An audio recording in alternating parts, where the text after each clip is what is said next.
Hello everyone, my name is Sudhir Mishra और आज हम देखेंगे एडी करंट के बारे में और साथ ही साथ हम पढ़ेंगे सेल्फ इंडक्शन के बारे में और पढ़ेंगे हम म्यूचुअल इंडक्शन के बारे में इन डिटेल। तो ये सब चीजों को पढ़ने के लिए वीडियो को स्टार्टिंग से लेकर एंड तक जरूर देखिएगा। तो चलिए शुरू करते हैं आज का पहला टॉपिक जिसका नाम है एडी करंट। तो बच्चों एडी करंट क्या होता है, देखिए ये ब्लैक स्क्रीन पर मैं आपको डिटेल में बता देता हूं। मान लीजिए कि आपके पास ये मेटल है यानी कि कंडक्टर है जिसमें मैग्नेटिक फील्ड क्या हो रही है, कम ज्यादा हो रही है। कम ज्यादा हो रही है मतलब चेंज हो रही है। तो मैंने यहाँ पे क्या शो किया, यहाँ पे मैंने मैग्नेटिक फील्ड इनसाइड शो किया है, बट याद रखिए मैग्नेटिक फील्ड क्या हो रही है, लगातार चेंज हो रही है। सो मैग्नेटिक फील्ड के चेंज होने के कारण किसके अंदर मैग्नेटिक फील्ड चेंज हो रही है, ये मेटल बॉक्स के अंदर या फिर ये कंडक्टर के अंदर अगर मैग्नेटिक फील्ड चेंज होगी जिसके कारण इस कंडक्टर में क्या होगा, करंट इंड्यूस होगा जो कि कैसा घूमेगा, सर्कुलर लूप में। ठीक है, फिर से एक बार बताता हूं मैं, इस मैग्नेटिक फील्ड के चेंज होने के कारण due to change in magnetic field, ठीक है, current is induced in circular loop in the metal box, in the metal या तो कंडक्टर। यानी कि इस मैग्नेटिक फील्ड के चेंज होने के कारण करंट जो है इसके अंदर इंड्यूस हुआ या फिर करंट इसके अंदर बना जो कि कैसा घूम रहा है, सर्कुलर लूप में। फिर से एक बार, जो भी करंट इंड्यूस हुआ है वो कैसा घूम रहा है, सर्कुलर लूप में। यही क्या होता है, एडी होता है। यही क्या होता है, एडी होता है, उसका पूरा नाम एडी करंट। तो जो लूप में घूमता है, आपने वर्लपूल देखा होगा, वर्लपूल है ना, वॉशिंग मशीन की मैं बात कर रहा हूं, तो they are like whirlpool, eddies in a water बोल सकते हो। वाटर में जो एडीज आती है कुछ इस तरीके से, है ना, ऐसा भंवरा बोल सकते हो आप इस चीज को। तो इस तरीके से जो भी वाटर के अंदर एडीज आती है उसी को हम क्या बोलते हैं, एडी। और करंट के टर्म में बोलेंगे तो एडी करंट। तो जस्ट वर्लपूल एग्जाम्पल के लिए मैंने दिया, एग्जाम्पल क्या रहेगा आपका, वर्लपूल या तो वॉशिंग मशीन में जो होता है वही आपका एडी करंट कहलाएगा। फिलहाल वॉशिंग मशीन में तो वाटर होता है, हम बात कर रहे हैं इस सर्कुलर लूप की। तो इस सर्कुलर लूप का नाम दिया गया है एडीज। अब ये करंट है तो इस करंट को क्या बोलेंगे, एडी करंट। Okay done. चलिए देखिए डेफिनेशन, यहां पे मैंने काफी सारी चीजें ब्लैक स्क्रीन पे एक्सप्लेन कर दी है। अब इस चीज को आप थ्योरेटिकली देखिए। So eddy currents are the loops of electrical current. किसका लूप होता है, इलेक्ट्रिकल लूप होता है। ठीक है, इलेक्ट्रिकल करंट का लूप होता है जो कि इंड्यूस होता है कंडक्टर के अंदर। किसके कारण होता है, due to change in magnetic field in the conductor. Okay, so ये है बेसिक थ्योरी। आप इस चीज को ध्यान में रखिए कि एडी करंट क्या होता है, लूप होता है, सर्कुलर लूप होता है। किसके वजह से आता है, मैग्नेटिक फील्ड के चेंज होने के कारण। और किसका लूप होता है, करंट का लूप होता है। तो चीजें मैंने काफी बार बार रिपीट कर दी है, आप इस चीज को ध्यान रखिए और नोट कर लीजिए। अगला point, because of resistance of the bulk conductor. अब आपको पता है कंडक्टर एक प्रकार का क्या है, रेजिस्टेंस ही तो है। कंडक्टर या फिर एक वायर आपस में क्या करेगा, वो अपने आप को रेजिस्ट करेगा, करंट को जाने देगा नहीं। तो इसके कारण भी प्रॉब्लम होती है। क्या होगा, ड्यू टू दिस, ठीक है, due to this eddy currents are often have large magnitude and heat up in the conductor। अब रेजिस्टेंस के कारण क्या होगा, हीट होगा। हमको पता है हीट का फॉर्मूला क्या होता है, I स्क्वायर RT। जितना ज्यादा रेजिस्टेंस उतना ज्यादा क्या होगा, हीट होगा। तो यही चीज यहां पे इंक्लूड की गई है। Because the resistance of bulk conductor है ना, जितना भी बड़ा कंडक्टर है वो usually low, Therefore, AD currents often have a large magnitudes, यानी कि करंट बहुत ज्यादा होता है जिसके कारण वो कंडक्टर क्या होता है, गर्म होता है। नेक्स्ट पॉइंट की बात करेंगे, देखिए अगला point, these are circulating current like eddies in water। जैसा कि मैंने आपको बताया, जो पानी के अंदर गोल गोल घूमता है, जो भी पानी के अंदर भंवरा बोल सकते हो या फिर एडीज बोल सकते हो, उसी एडीज को हम क्या बोलते हैं, ये एडी करंट। ठीक है, वाटर में बोलेंगे तो एडीज इन अ वाटर और करंट की बात करेंगे तो एडीज इन अ करंट। ठीक है, अगला पॉइंट देखते हैं। एक्सपेरिमेंटल कंसेप्ट किसने दिया था, साइंटिस्ट ने, फौकॉल्ट ने दिया था। तो फौकॉल्ट करंट भी इसका नाम होता है। एक नाम होता है एडी करंट और एक नाम क्या होता है, फौकॉल्ट। ऐसा बोल सकते हो फोकट में ये करंट बता दिया गया, बिना मतलब का करंट, सिलेबस को बढ़ा दिया गया। The production of eddy current in a metallic block leads to loss of electrical energy in the form of heat। जैसा कि मैंने आपको बताया कि थोड़ा बहुत रेजिस्टेंस होता है कंडक्टर में, जिसके कारण क्या होता है, ज्यादा करंट बनता है और ज्यादा करंट बनने के कारण क्या होता है, कंडक्टर गर्म होता है, जिसके कारण हम इसको बोल सकते हैं there is a loss of heat, ठीक है, हीट एनर्जी। नेक्स्ट पॉइंट की बात करें तो by the lamination slotting processes the resistance path of circulation of eddy current increases. अब ये चीजें थ्योरेटिकल है तो इस चीज को आप ऐसे ही ध्यान में रखेंगे। Resulting into weakening them and also reduces losses causes by them. तो इसको मैं एग्जांपल दूंगा आपको ट्रांसफार्मर का एग्जांपल मतलब क्या है। ये ट्रांसफार्मर में आप देखेंगे अगर आपके पास ट्रांसफार्मर होगा छोटा सा, कोई भी छोटा सा जो इलेक्ट्रिकल इक्विपमेंट में यूज होता है, रेडियो में यूज होता है, वहां पे भी देख सकते हो। तो उस ट्रांसफार्मर में क्या होती है, थिन शीट्स होती है आयरन की। आयरन शीट क्या होती है, आपस में लैमिनेट होती है। तो क्यों होती है, due to avoiding the loss of eddy current. तो एडी करंट के कारण क्या होता है, वहां पे काफी सारा हीट लॉस होता है, काफी सारा करंट का लॉस होता है, जिसके कारण हम उसको आपस में क्या करते हैं, लैमिनेशन करते हैं, ठीक है। सो ये चीजें आप डिटेल में देखेंगे आगे जाकर। फिलहाल एप्लीकेशन देख लिए जाए। सो इसके काफी सारे एप्लीकेशन है, ये इंपॉर्टेंट एमसीक्यूज है। ये नीट में भी पूछ चुका है, नीट में पूछ चुका है। आई थिंक 2020 चल रहा है, सो 2019 में ये क्वेश्चन आया था, आप पेपर चेक कर सकते हो, ठीक है। तो चलिए आगे बढ़ेंगे। तो आपको पहले तो मैंने बता दिया डेड बिट गैल्वेनोमीटर। सो आपके पास जो गैल्वेनोमीटर होता है जो करंट को डिटेक्ट करता है उसमें यूज होता है। इंडक्शन फर्नेस बड़ी बड़ी भट्टियों में यूज होता है। Induction motor that is a speedometer आपके बाइक में लगा होता है। बाइक में ऐसा रहती है ना, कैलिब्रेटेड स्केल रहती है, ठीक है। तो बाइक में कौन सी स्केल रहती है, कैलिब्रेटेड स्केल। अब यहाँ पे बनाऊंगा नहीं मैं, डायग्राम से आपको बता दूंगा बाइक में कौन सी स्केल रहती है, कैलिब्रेटेड स्केल। सॉरी। तो कैलिब्रेटेड स्केल कैसी होती है, ऐसे सर्कुलर होती है। यहाँ पे होता है 0, 10, 20, 30, 40 जो भी है होता है, ठीक है। Electric brakes in induction brakes बोल सकते हो। Electric brakes in train, train में क्या होता है, ट्रेन क्या आप पैर से रोकते हो, साइकिल की थोड़ी ना बात कर रहे हैं हम। साइकिल तो आप पैर से भी रोक सकते हो, बट हम बड़ी बड़ी ट्रेन की बात कर रहे हैं। ट्रेन क्या होगा, ट्रेन को ब्रेक लगेंगे, तो ब्रेक लगाने के लिए क्या यूज करोगे, electric current. So electric brake में भी हम क्या यूज करेंगे, eddy current, okay. So electric brakes in train बोल सकते हो, यही लिखना चाहिए आपने भी। और इंडक्शन ब्रेक, और एक्स्ट्रा मैंने लिखा के दिया है राइड्स एंड रोलर्स कोस्टर। सो आपने अगर पिकनिक मनाने गए होंगे तो वहां पे आपने देखा होगा एकदम से रोलर कोस्टर चालू होता है, ठीक है। सो रोलर कोस्टर और राइड जो भी आप करते हो वहां पे भी एडी करंट ज्यादा से ज्यादा यूज होता है। और एनर्जी मीटर लास्ट पॉइंट, आप इस चीज को ध्यान में रखिए और इसको याद ही कर लीजिए तो ज्यादा अच्छा रहेगा, ठीक है। तो चलिए आगे बढ़ेंगे और सबसे इंपॉर्टेंट टॉपिक देखेंगे आज का, self induction and mutual induction. तो बहुत इजी है, बहुत आसान है। सो ध्यान से देखिए, इस ब्लैक स्क्रीन पर या फिर व्हाइट स्क्रीन पर आप देख लेंगे तो भी चलेगा। तो क्या होगा, flux is directly proportional to current. कुल मिला के मैं ये बोलने वाला हूं, फ्लक्स के चेंज होने से, सॉरी, करंट के चेंज होने से फ्लक्स चेंज होता है, करंट के चेंज होने से फ्लक्स चेंज होता है, और फ्लक्स के चेंज होने से इंड्यूस ईएमएफ बनता है। क्लियर होगी बात। Due to change in magnetic flux induce EMF is produce. तो अपने आप फ्लक्स तो चेंज नहीं होगा, ठीक है। तो फ्लक्स को चेंज होने के लिए किसको चेंज होना पड़ेगा, करंट को। तो उसी कॉइल में करंट चेंज होता है, उसी कॉइल में फ्लक्स भी चेंज होता है, इसलिए उसी को क्या बोलते हो, सेल्फ। खुद में ही सब कुछ करता है, यानी खुद का फ्लक्स भी चेंज करेगा, खुद का करंट भी बनाएगा, खुद का ईएमएफ भी बनाएगा, इसलिए इसी को क्या बोलते हैं, बैक ईएमएफ। जो बनता है वो वापस आ जाता है, ठीक है। So phenomena of production of an induce EMF in a coil, यहां से स्टार्ट करेंगे, ठीक है। Production of induce EMF in a coil due to change in current in the same coil. उसी कॉइल में करंट चेंज होता है और उसी कॉइल में क्या बनता है, ईएमएफ बनता है। कुल मिला के ये due to change in current, due to change in current in same coil, due to change current in same coil, in double हो गया, देख लीजिए। Due to change in current in the same coil, in the same coil, magnetic flux also changes, therefore it induce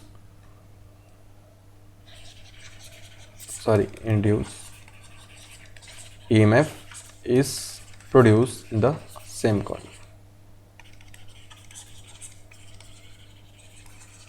उसी coil में flux change होगा, उसी coil में सब कुछ होगा, उसी कॉइल में करंट भी चेंज होगा, उसी कॉइल में क्या बनेगा, ईएमएफ भी बनेगा। तो सबसे पहले क्या होगा, करंट चेंज होगा, बाद में फ्लक्स चेंज होगा, बाद में इंड्यूस ईएमएफ बनेगा इन सेम कॉइल। तो सब उसी कॉइल में होता है, इसीलिए इसको क्या बोलते हो, सेल्फ इंडक्शन, ओके। इसका और एक नाम होता है, it is also called as back EMF. क्योंकि जहां ईएमएफ बनता है वहीं ईएमएफ वापस आ जाता है, क्योंकि एक ही कॉइल होती है। सेल्फ इंडक्शन में 1 कॉइल, ठीक है, ऐसा बोल सकता हूँ, एक कॉइल। और म्यूचुअल मतलब आपके फ्रेंड, फेसबुक के फ्रेंड में क्या होता है, म्यूचुअल फ्रेंड होता है, तो एक से ज्यादा होता है ना, तो more than 1 coil, that is a 2 coil, ऐसा ले लो। ट्रांसफार्मर में 2 कॉइल रहता है, उसी का एग्जांपल लिया था। तो एग्जांपल यहाँ पे चलेंगे, इसकी बात करेंगे तो क्या होगा, चोक कॉइल होगा, और यहाँ की बात करेंगे तो ट्रांसफार्मर होगा। मैं अभी से बता देता हूँ, बाद में तो आने ही वाला है, ठीक है। ओके, डायग्राम की बात करेंगे तो डायग्राम देख लीजिए, मैंने जो बताया आपको, एक ही कॉइल है, तो क्या हुआ, पहले की प्रेस थी, जैसे ही मैंने की प्रेस की तो करंट इधर भागा। इंड्यूस ईएमएफ और करंट आपस में अपोजिट होते हैं, मैं ऑलरेडी पढ़ा चुका हूँ प्रीवियस लेक्चर में, यानी बेसिक लेक्चर में बता चुका हूँ, ठीक है। तो जैसे ही मैंने की को प्रेस किया तो करंट बढ़ना चालू हुआ, करंट बढ़ा तो फ्लक्स बढ़ेगा, फ्लक्स बढ़ेगा तो ईएमएफ बढ़ेगा। कुल मिला के डायरेक्शन बता रहा हूं मैं यहाँ पे, और साथ ही साथ वैल्यू भी बता रहा हूं कि बढ़ कौन रहा है और कम कौन हो रहा है, ठीक है। सो ये आई बढ़ेगा तो फ्लक्स इंक्रीज होगा, फ्लक्स कम ज्यादा होगा, इंक्रीज हो या तो डिक्रीज हो, उससे फर्क नहीं पड़ता, मैं जो बता रहा हूं वो समझिए। इंक्रीज और डिक्रीज होना मतलब क्या होना, चेंज होना होता है, चेंज हो रहा है, या तो इंक्रीज हो सकता है या तो डिक्रीज हो सकता है। तो जैसे ही बैटरी क्लोज हो जाएगी, सॉरी की क्लोज हो जाएगी, तो करंट दौड़ेगा, करंट दौड़ेगा मतलब करंट बढ़ेगा, करंट बढ़ेगा तो क्या होगा, फ्लक्स चेंज होगा, और फ्लक्स के चेंज होने से ईएमएफ बनेगा। बट ध्यान रखिए कि दोनों का डायरेक्शन क्या रहेगा, रिवर्स, ठीक है। अब जो चीज यहाँ पे आपको दिख रही है, यहाँ पे रिवर्स दिख रही है, क्योंकि आपने पहले की प्रेस की, अब आपने की क्या की, रिलीज की। तो जैसे की रिलीज कर दोगे धीरे धीरे करंट क्या होगा, कम। अब क्या हो रहा है, करंट कभी बढ़ रहा है कभी कम हो रहा है, कुल मिला के करंट चेंज हो रहा है ना। सो करंट के चेंज होने से फ्लक्स बनेगा, फ्लक्स बनने से ईएमएफ बनता है, ठीक है। फ्लक्स के चेंज होने से ईएमएफ बनता है। ओके, तो पहले क्या हुआ, पहले की को आपने प्रेस किया, जैसे ही की क्लोज हुई करंट बढ़ गया, सिंपल सी बात है। और की आपने ओपन कर दी, की रिलीज कर दी, तो करंट क्या हो गया, कम हो गया। दोनों ही कंडीशन में फ्लक्स चेंज हुआ है, यहाँ इंक्रीज होने पर फ्लक्स चेंज हुआ है, यहाँ पे डिक्रीज होने पर फ्लक्स चेंज हुआ है। तो दोनों कंडीशन में ईएमएफ क्या होता है, बनता है, ठीक है। सो डिक्रीज इंक्रीज आप देख लीजिए, आपको पता है कि क्लोज करेंगे तो करंट बढ़ेगा, और जैसे कि ओपन करेंगे धीरे धीरे धीरे करंट क्या होगा, कम, और होते होते ही जीरो हो जाएगा, ठीक है। चलिए देखिए, यहाँ कुछ अलग होता है, जैसे कि मैंने आपको बताया flux is directly proportional to current, कहाँ पे, सेल्फ में, सेल्फ में सब कुछ होता है, ठीक है। So flux is directly proportional to current, तो सही बात है, लेकिन 2 कॉइल है, तो ध्यान से देखिए, due to change in current in the primary coil, flux is change in the secondary coil, therefore induced EMF is also produced in the secondary coil। फिर से एक बार म्यूचुअल बता रहा हूं मैं, सिर्फ म्यूचुअल इंडक्शन क्या बता रहा हूं, ध्यान से देखिए। Flux is directly proportional to current, self में भी यही होता है, बस यहां पे थोड़ा अलग है। क्या होता है, प्राइमरी में करंट चेंज होगा और सेकेंडरी में इंड्यूस EMF बनेगा, ठीक है। सो क्या बोलेंगे, due to change in current in primary coil an induced EMF is produced कहां पे in secondary coil। induced EMF is produced in secondary coil, यानी प्राइमरी में करंट चेंज होगा, सेकेंडरी में इंड्यूस EMF बनेगा। डन, देख लीजिए, production of induce EMF in one coil due to change in current in the neighbouring coil. तो मैंने primary secondary ले लिया, एक में करंट चेंज होगा और एक में फ्लक्स बनेगा, तो प्राइमरी में करंट चेंज और सेकेंडरी में induce EMF. Done, the EMF is induce is called as a mutually induce EMF. Okay, तो चलिए आगे बढ़ेंगे और डायग्राम को देखेंगे। ट्रांसफार्मर आपका एग्जाम्पल रहेगा और डायग्राम आप देख सकते हैं। तो क्या होगा, यहां पे जैसे मैं की को क्या, अभी तो ओपन है, जैसे मैं की को क्या करूंगा, क्लोज करूंगा, की को मैंने क्या किया, क्लोज, तो करंट बन गया। करंट कहां जाता है, lower potential to higher potential, ठीक है। सो करंट यहां पे आ गया, तो करंट कहां पे आया, प्राइमरी कॉइल में। तो प्राइमरी कॉइल में क्या हुआ, करंट चेंज हुआ, तो फ्लक्स कहां पे जाएगा, सेकेंडरी कॉइल में, और उसके कारण ही क्या होगा, ईएमएफ इंड्यूस होगा, वो भी सेकेंडरी में। Due to change in current in the primary coil EMF is induce in the secondary coil. यही है इसका स्टेटमेंट, मोस्ट आईएमपी, ठीक है।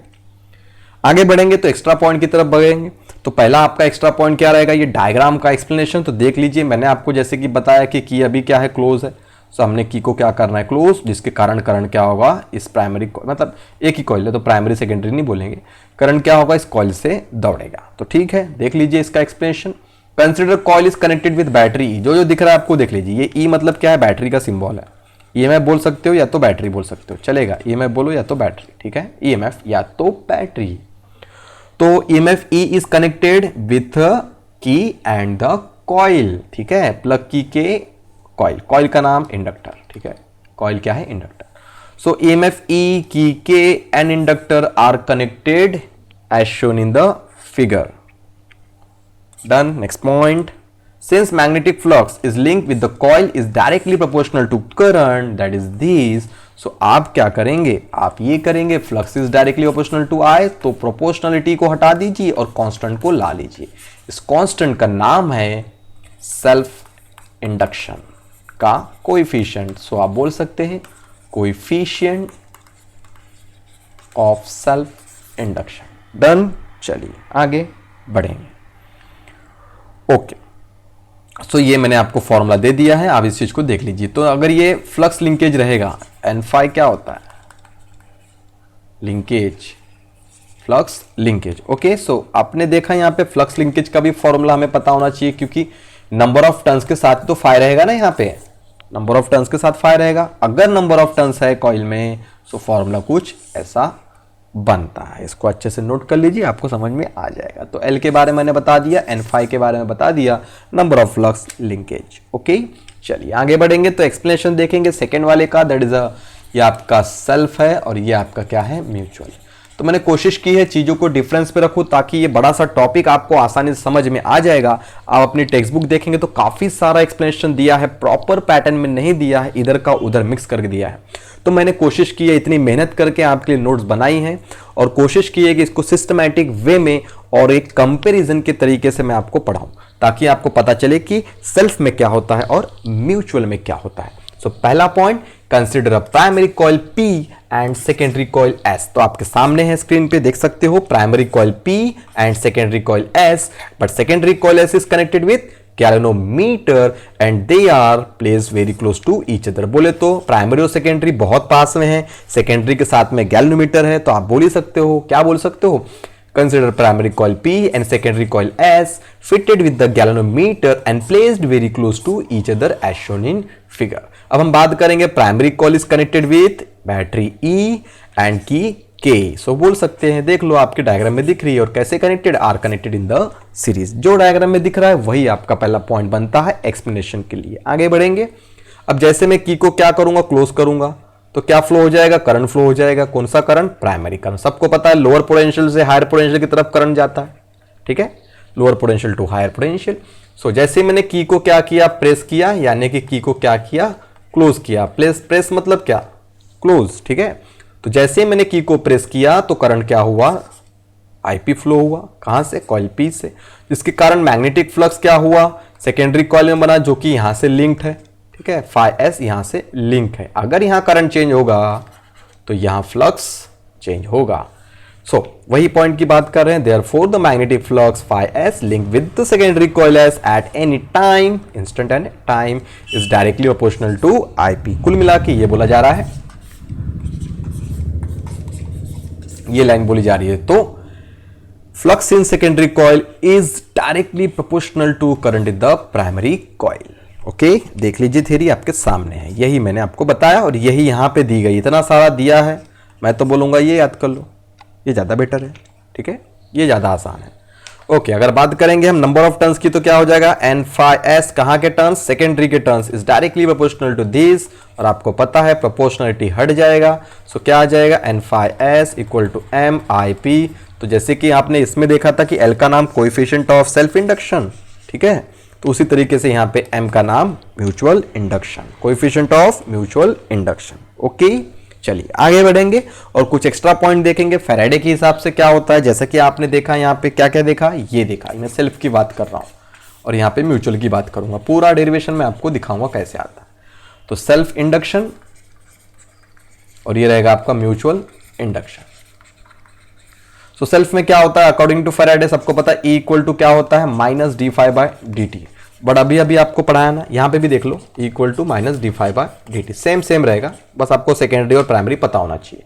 तो मैंने आपको अभी बताया phi equal to L I, done. So यहां पे क्या करेंगे, E equal to minus D phi L I upon D T. सबको पता है ये L तो कांस्टेंट है, coefficient of self induction, so ये ऐसा आ जाएगा। तो हो गया आपका फॉर्मूला डन इन मैग्नीट्यूड। अगर मैं इसको मैग्नीट्यूड में रखने की कोशिश करूं तो मॉड में रखा जाएगा और फॉर्मूला क्या हो जाएगा, प्लस में आ जाएगा। तो आपका ये फॉर्मूला बनता है L, माइनस रख दोगे ना तो मॉड के बाहर ले जाओगे तो क्या हो जाएगा, प्लस ही आएगा, तो टेंशन लेने का नहीं। तो आपका L का फॉर्मूला क्या हो जाएगा, di/dt E, मॉड में रख दो कोई प्रॉब्लम नहीं, मॉड हटा भी दिया तो प्रॉब्लम नहीं होने वाली है। बस यहां ध्यान दीजिए सेकेंडरी, लेकिन आपको पता है phi is directly proportional to I, लेकिन उससे ज्यादा आपको पता है क्या, आपको ये पता है प्राइमरी में करंट चेंज होगा, सेकेंडरी में इंड्यूस ईएमएफ बनेगा, यानी कि सेकेंडरी में ही फ्लक्स चेंज हुआ होगा। ओके, ES इक्वल टू क्या हो जाएगा, मैं यहां से डायरेक्ट शॉर्टकट लेता हूं सिमिलरली बना के, -mdIp/dt। इस चीज को आप खुद से करके देखिए इन मैग्नीट्यूड। सभी डेरिवेशन अवेलेबल है बट आपको ब्रैकेट में समझाने के लिए बता रहा हूं। तो क्या हो जाएगा, ES इक्वल टू mdIp/dt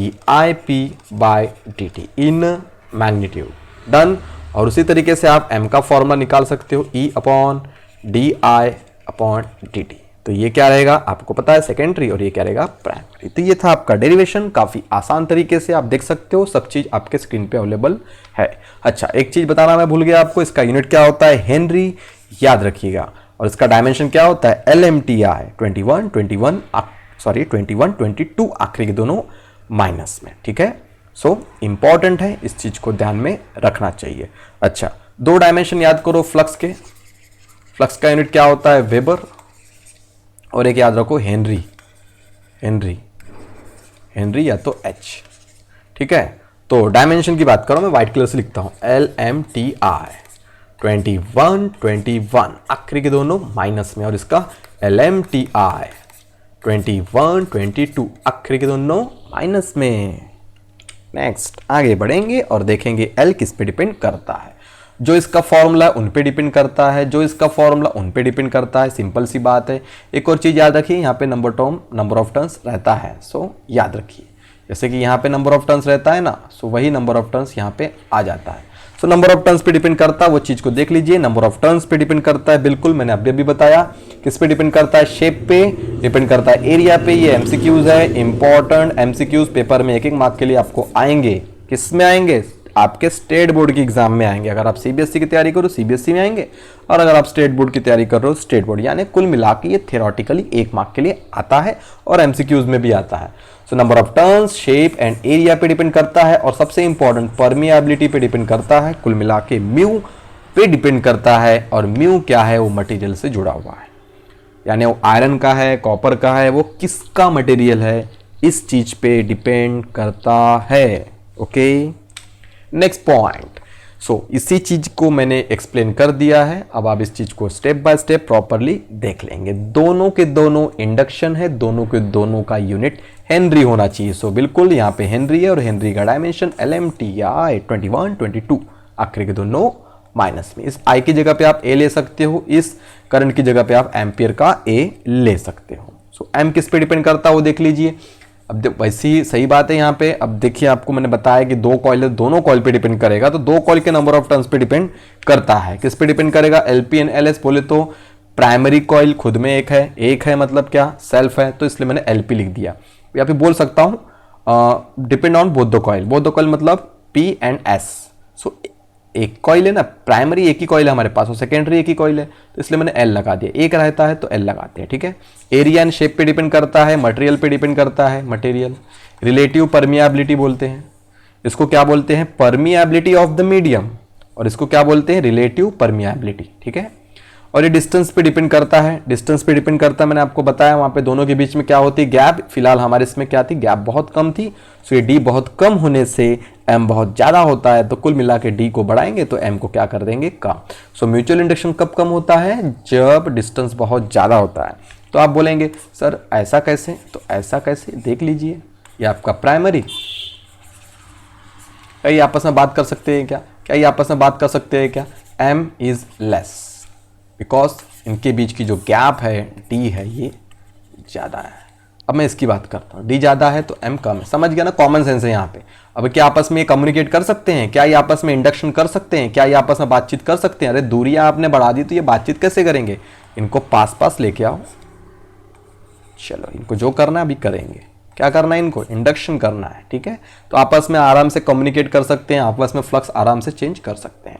सो फिलहाल यहाँ पे डी क्या है? लेस है ना, दोनों के बीच की गैप कम है, सो म्यूचुअल इंडक्शन क्या होगा? ज़्यादा होगा, ठीक है। आई होप की थ्योरी क्लियर होगी आपको, ठीक है। तो फिलहाल आज के लिए इतना काफ़ी है, बाकी करेंगे नेक्स्ट टाइम। Thank you.